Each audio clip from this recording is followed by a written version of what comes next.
A casa ficou silenciosa demais aquele dia. Silêncio de quem não tem para onde fugir, nem para fora, nem para dentro. Meu marido tinha saído em mais uma viagem de trabalho, e eu já estava acostumada com a ausência dele. O que ainda me incomodava era a presença contida do meu enteado, Lucas. 19 anos, sempre apressado para sumir no quarto, fones nos ouvidos, paredes invisíveis entre nós. Desde a separação conturbada dos pais dele, as conversas entre nós tinham virado gestos curtos. Bom dia. Quer café? Tá tudo bem. E só. Mas aquele dia estava diferente, pesado de um jeito que só quem mora em silêncio entende. A chuva começou no fim da tarde, fina, insistente, e o som das gotas parecia ecoar por dentro de mim.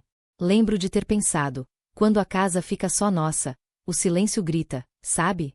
Grita lembranças, arrependimentos, perguntas que a gente fingiu esquecer. Abri uma garrafa de vinho, uma taça apenas, para não pensar demais. Mas o pensamento, quando quer, bebe antes da gente.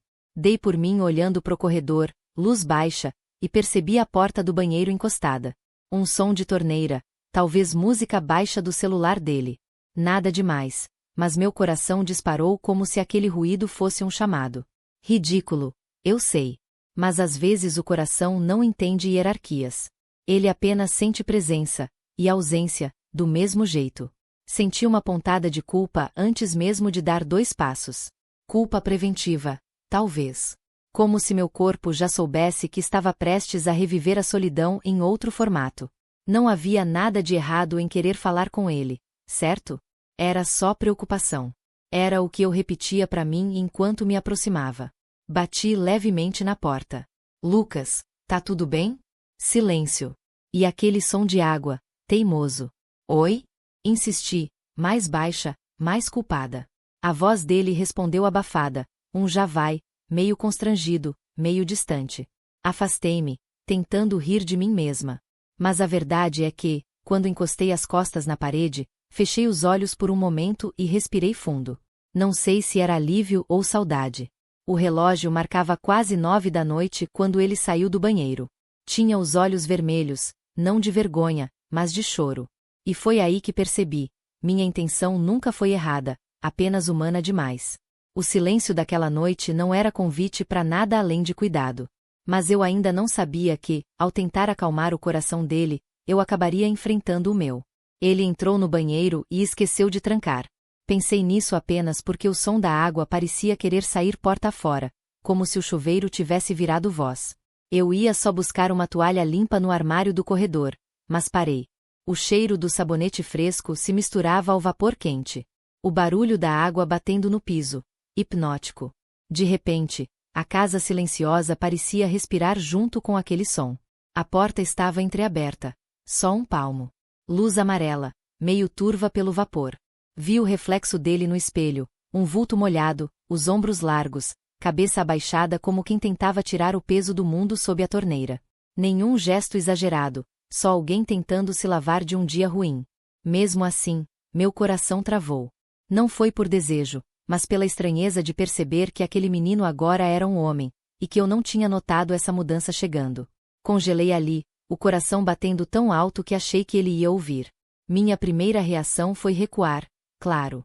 Mas parte de mim ficou presa àquele instante como quem é obrigada a encarar um espelho invisível. O som da água era minha própria ansiedade derramando lembranças.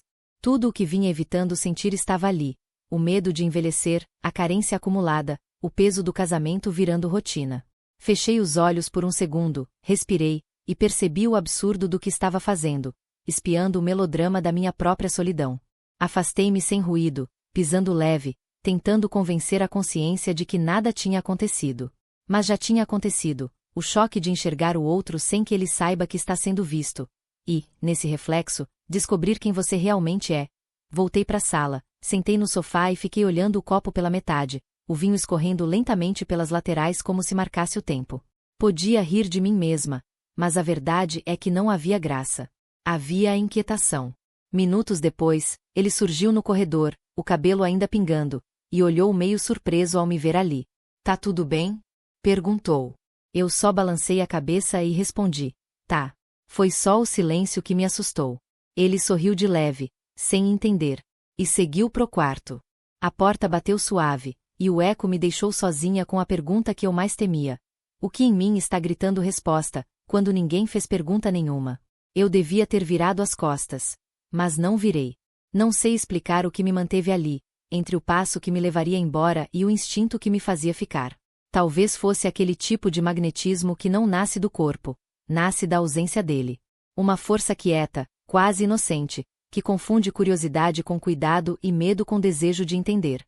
Lucas levantou o rosto, e os olhos dele me encontraram pelo espelho. Nenhum dos dois disse palavra. O tempo se partiu em duas metades, a de antes do olhar e a de depois. A água continuava caindo, mas parecia distante, como se o som tivesse sido sugado pela surpresa. Por um segundo, pensei que ele fosse se irritar, reclamar da minha invasão.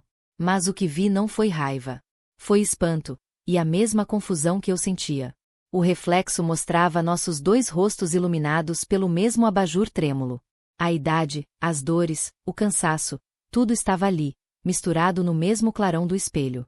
Senti o rubor subir pelas bochechas. Era vergonha, sim, mas... daquelas vergonhas que vêm misturadas com algo mais difícil de admitir. A lembrança de como é ser notada. Ele abaixou os olhos rapidamente, não com malícia, e sim com o susto de quem percebeu a linha invisível que se ergue entre duas solidões. E eu, por um instante, não soube o que fazer com aquele vazio entre nós. Desculpa, ele murmurou, a voz quase engolida pelo barulho da água. Eu também, respondi, sem saber exatamente pelo que. Respirei fundo, virei-me devagar e dei 2 passos para trás. Mas dentro da cabeça, o gesto ainda não tinha acontecido. Algo em mim voltava para aquele reflexo, repetindo o em câmera lenta. E o pensamento mais incômodo era simples: se eu tivesse virado as costas de imediato, talvez nada disso existisse em mim para ser enfrentado agora. Fiquei alguns minutos parada no corredor depois que fechei a porta. O som da torneira cessou, e o silêncio voltou com mais força. A casa inteira parecia observar, como se tivesse testemunhado o que nem chegou a acontecer. Peguei a toalha que ainda segurava, dobrei de novo, sem razão alguma. Minhas mãos tremiam. Não era desejo, era a sensação de estar em território desconhecido, o lugar onde a consciência desperta e se questiona. Naquela noite entendi algo que demorou anos para caber em palavras. Nem todo erro nasce de intenções erradas, às vezes, nasce do medo de continuar invisível. Ele perguntou se eu precisava de alguma coisa. A voz veio firme, grave demais para a idade, ou talvez a minha memória tenha engrandecido o tom naquele instante. Quem já viveu um constrangimento sabe, o som fica mais alto do que devia, o ar parece mais denso, e tudo dentro da gente vira eco. Eu só ia pegar o meu creme, respondi, antes que o bom senso me impedisse. A mente tremia tanto quanto as mãos. A porta continuava meio aberta, o vapor do banho já domado. Entrei devagar, como quem busca um objeto em território neutro, fingindo que nada havia mudado. Mas o banheiro era pequeno demais para a quantidade de sentimentos mal guardados. A toalha dele pendurada atrás da porta ainda pingava, e o cheiro de sabonete invadia as palavras que eu tentava organizar na cabeça. Lucas abaixou a cabeça, passando a toalha no cabelo, e por um segundo o som do tecido parecia marcar o ritmo do meu coração. Olhei para o espelho e vi nós dois refletidos, 2 mundos tentando ocupar o mesmo metro quadrado de ar. Nada foi dito, mas a tensão era tão palpável que parecia dar para segurar com a mão. Quer que eu saia? Ele perguntou, como quem mede distância e coragem ao mesmo tempo. Balancei a cabeça, incapaz de sustentar o olhar. Não precisa. Eu só vim ajudar. As 2 palavras saíram mais roucas do que eu queria. O eco da minha voz me denunciou. Ele deveria ter rido, quebrado o clima, feito algum comentário banal. Não fez. Apenas pousou a toalha na borda da pia e ficou ali, imóvel, esperando o que nem eu sabia se existia. A luz fraca do espelho tremulou. Meu reflexo parecia de outra pessoa, uma mulher parada no limite entre o impulso e a consciência, testando a própria capacidade de ainda sentir algo. De repente, percebi quão perto estávamos. Não havia um palmo entre meu braço e o dele. O calor do vapor grudava a respiração no ar. Foi então que me dei conta de que não era atração o que me imobilizava. Era medo. Medo de o acaso transformar uma cena banal em um erro irreversível. Saí de fininho, segurando o tal creme que nem lembro se estava ali desde antes. Fechei a porta atrás de mim, e o clique da maçaneta pareceu um alívio. Do outro lado, ouvi o som do secador sendo ligado, um gesto neutro, simples, que devolveu tudo à ordem do cotidiano. Enquanto atravessava o corredor, senti o corpo inteiro pedir ar. E dentro de mim ecoava uma certeza: o corpo pode se reencaixar na rotina num piscar de olhos, mas a mente leva dias para voltar a caber em si mesma. Minhas mãos tremiam, mas eu peguei o sabonete. Era um gesto simples, quase automático, mas naquele instante pareceu carregado demais. O objeto escorregadio virou metáfora nas minhas mãos, tudo o que tento segurar quando o coração decide agir sozinho. Lucas estava debruçado sobre a pia, a camiseta manchada de graxa. Tentava lavar a mancha, concentrado, como quem luta com algo que não quer sair. Aquela imagem, o esforço, a frustração, me atingiu mais fundo do que deveria. Talvez porque eu também tinha minhas manchas antigas que não saíam fácil. Deixa que eu te ajudo, falei, antes que a consciência redigisse outra frase mais prudente. Ele olhou, surpreso, mas não disse não. Aproximei-me o bastante para sentir o cheiro de sabonete e ferro misturados. O som da água correndo disfarçava o compasso apressado da minha respiração. Passei o sabonete sob a torneira e estendi a espuma para ele. Nossas mãos quase se encostaram. Quase. Foi o quase que acendeu cada lembrança esquecida. De quando alguém já me tocou por engano, de quando um gesto pequeno virou ruído dentro do peito. Assim sai mais fácil, murmurei. Ele assentiu. O olhar dele era um espelho, confuso, respeitoso, cheio de perguntas que ninguém ousa fazer. Por segundos, ficamos presos naquele entretempo em que nada acontece e tudo é sentido. Naquele momento eu senti o calor da água, e o calor de outra coisa que eu não devia sentir. Não era atração por ele, seria injusto com nós dois chamar assim. Era o incêndio antigo de uma mulher esquecida de si, reacendendo. Era o choque de existir, de lembrar que ainda havia pulsações debaixo dos medos. Recuar foi reflexo. Deixei o sabonete cair na pia e escorregar pelo ralo. Foi como ver a culpa descer junto, espumando o arrependimento. Pronto, acho que agora sai, falei, tentando dar um tom normal à voz. Mas ela me traiu. Saiu rouca, incomodada, humana demais. Ele abaixou a cabeça, agradeceu num fio de som e desligou a torneira. Nada mais foi dito. Só o silêncio espesso deixado entre nós, pesado, porém honesto. Não havia pecado, apenas o cansaço de quem vive se policiando para não atravessar fronteiras invisíveis. Afastei-me. Peguei a toalha, enxuguei devagar as mãos e reparei quanto tremiam. Respirei fundo e pensei: quantas vezes na vida a gente confunde culpa com vitalidade? A diferença entre uma e outra, às vezes, é apenas o nome que a solidão escolhe para disfarçar o próprio grito. A traição que ninguém viu começou em silêncio, e terminou do mesmo jeito. Não houve gesto proibido. Houve apenas o instante invisível em que o pensamento atravessa uma linha, e o coração, insubordinado, a segue antes que a razão o puxe de volta. Depois daquele momento na pia, ficamos frente a frente. Nenhum sabia o que dizer. A luz do banheiro tremeluzia, o ar ainda úmido cheirava a sabão, ferro. E confissão. Eu devia ter me afastado logo, mas algo me prendeu. A mistura caótica de pena, ternura e cansaço. Foi ele quem deu um meio passo para frente, e eu não recuei. A distância entre nós ficou curta o bastante para que o silêncio ganhasse corpo. As palavras faltaram. Os olhos fizeram o que puderam. Havia ali um tipo de amor que nasceu deturpado. O afeto que cuidou de uma criança e agora se assustava com o homem que ela virou. Nada além disso, porém já era demais. Senti a alma rasgar no reconhecimento do próprio limite. Minhas mãos continuavam molhadas, o coração em disparada. Quando percebi que ele também tremia, entendi. A confusão não era só minha.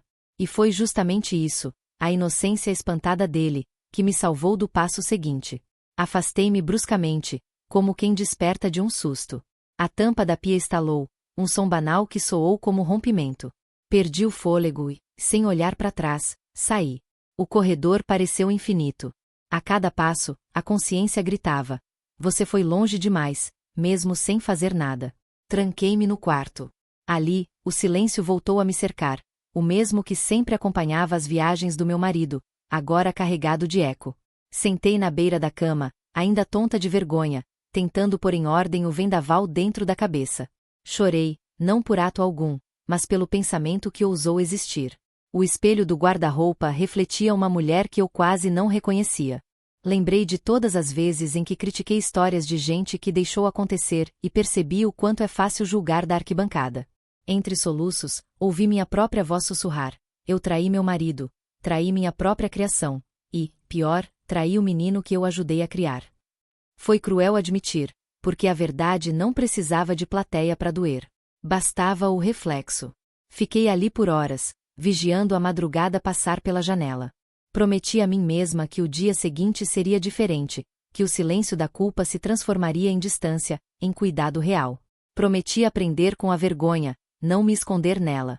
E, no fundo, entendi a sentença da minha própria consciência. A pior traição é aquela que o mundo nunca verá, mas que a alma revive toda vez que tenta dormir. Os dias depois foram um inferno silencioso. Não o inferno das discussões ou dos gritos, aquele seria mais fácil de enfrentar. Mas o inferno feito de sutis respirações contidas, de portas que se fecham rápido demais e de olhares que evitam se encontrar. O ar da casa ficou denso, pesado, como se paredes pudessem guardar segredos. Lucas passou a acordar mais cedo, sair sem aviso, voltar tarde. Quando cruzávamos pelo corredor, o tempo engasgava. As palavras que antes eram poucas viraram nenhuma. E, curiosamente, era nesse vazio que tudo queimava ainda mais. Eu fingia rotina. Acordava, fazia café, sorria mecânica. Às vezes deixava o rádio ligado só para ter outro som além do nosso silêncio. Ao mesmo tempo, cada vez que ouvia o chuveiro ligado lembrava do dia que parecia não querer terminar dentro da minha cabeça. Saudade de quê, afinal? De um erro, de uma quase catástrofe ou de simplesmente ter sentido algo depois de tanto tempo. À noite, o sono não vinha. O travesseiro parecia carregar perguntas. Por que não foi mais forte? Por que deixou que chegasse tão perto? Por que sente falta de um susto? O corpo se cansava, o pensamento não.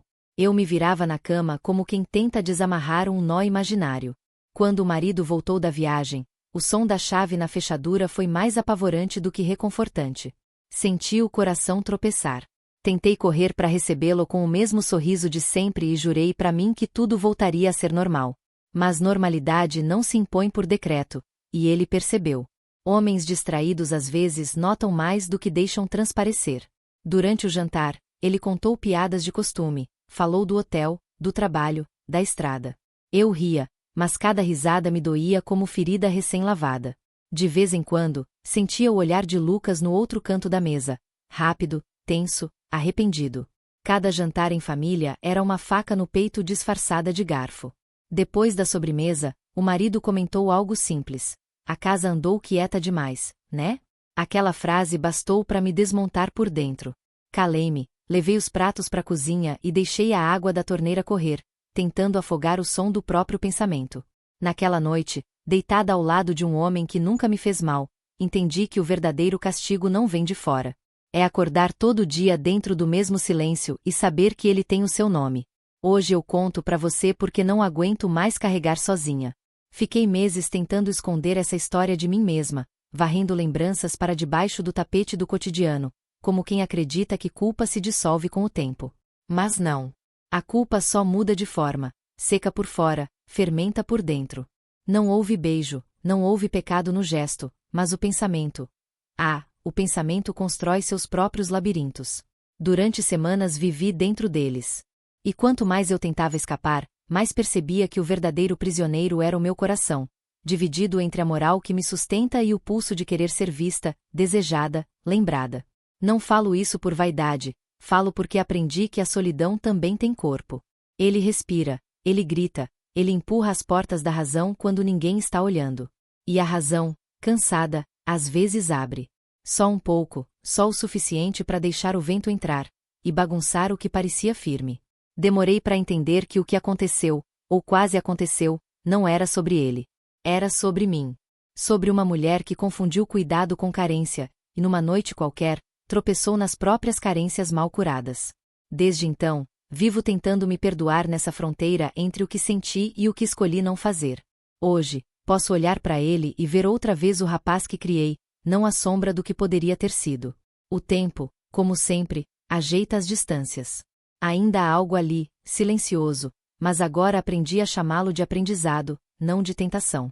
Sinto a presença dele sem medo, talvez até com gratidão, porque foi por meio daquele erro invisível que descobri o limite exato entre amar e perder a si mesma. Meu marido jamais soube de nada, e talvez nunca saiba. Às vezes penso que guardar esse segredo é minha forma de proteger o pouco que ainda funciona entre nós dois. Outras vezes, penso que é castigo. Mas quando o peso aperta demais, eu fecho os olhos e repito: o essencial é que parei a tempo. Que ainda sei virar as costas, mesmo tremendo. Agora, enquanto te conto tudo isso, percebo que o propósito nunca foi confessar o quase, mas dividir o fardo de entender o que é ser humana. Querer e não poder, sentir e negar, sobreviver à própria consciência. Então eu pergunto, e preciso que você responda com o coração, não com o julgamento. Me diz, se fosse você no meu lugar, teria forças para virar as costas e ir embora?